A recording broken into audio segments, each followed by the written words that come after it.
ও কারেন্টের বিল লিখালা ভাই, এই মিটারে কয় টাকা বিল লিখে? এই 110 আর পাশে মনে হচ্ছে একটা জিরো দেখা যাচ্ছে, ওই 120 ইউনিট উঠেছে আপনার। ও কারেন্ট আলা ভাই, এই যে 120 ইউনিট, তাহলে আনুমানিক কয় টাকা দাম আসতে পারে দেখা যাচ্ছে ভাই? কি জন্য শুনতেছি, আসলে গরিব মানুষ তো, মানে বিল আপনি দিয়ে থেকে গেলেন, পরে টাকা দিতে পারলাম না, এই জন্য আর কি শুনছি। তা আপনার ওই 700 টাকা আসছে, আর হচ্ছে মিনিমাম চার্জ হচ্ছে মানে 50 টাকা আসছে। ও ভাই, তা মিনিমাম চার্জ আবার কি?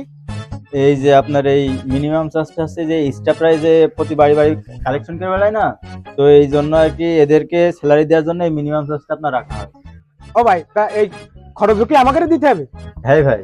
ভাই আপনাদের কোম্পানি কি করছে তা? তাহলে ভাই একটা কাজ করেন, আপনাদের বউ ছেলে পেলে ভাত চাল কিনতে যা টাকা লাগে, তাহলে আরো 30 টাকা অ্যাড করেন। আহা, তা হয় না, তাহলে তো আমার চাকরি থাকবে না। ও তার মানে তো রোলিং আন্ডার আছেন, এটা বুঝাতে চাচ্ছেন? হ্যাঁ হ্যাঁ হ্যাঁ। তাহলে আর কত হইলো?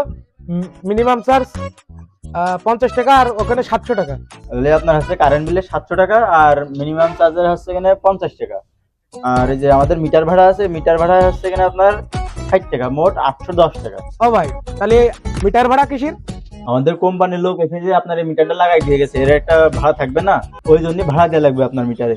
ভাই আমি মাঝে মাঝে দেখতে বলো দিয়ে যায়, আপনারা ঘরে মিটার লাগাই দিয়ে গিয়েছেন, এটা আমাদের ঘর, ভাড়া আপনারা দেবেন, আমরা নেব। আহা, আপনি বুঝলেন না, এইভাবে আমাদের উপরতে হয়ে আসছে।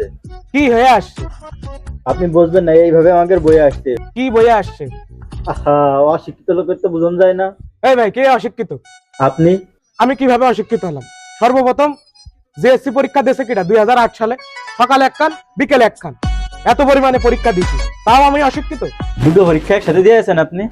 ইয়েস, দুটো পরীক্ষাই একসাথে দেওয়া হয়, দুটো পরীক্ষা একদিনই একসাথে দিয়েছি, আর এখনকার ছেলেমেলে একদিনই একটা পরীক্ষা দিয়ে ভেসকাই যায়, আর আপনি আমার কোশ্চেন অশিক্ষিত?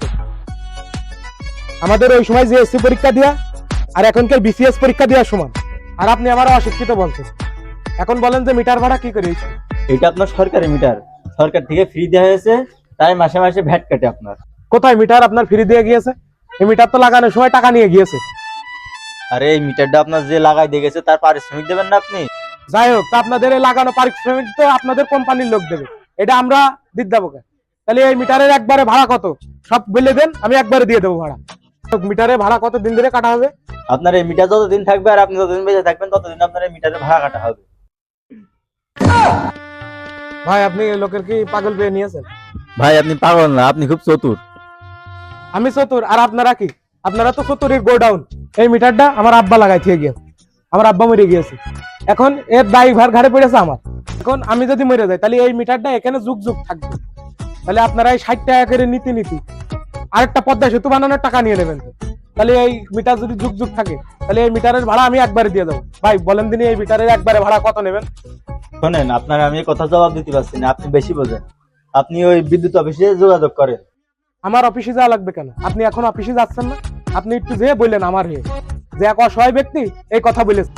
তারপরে ভাই আপনি আর একটা জিনিস দেখেন, এদিকে আসেন। কাটাল আমাদের মাথা ভেঙে খাচ্ছে আর একজন, তা আবার শস্যের তেল বাদে।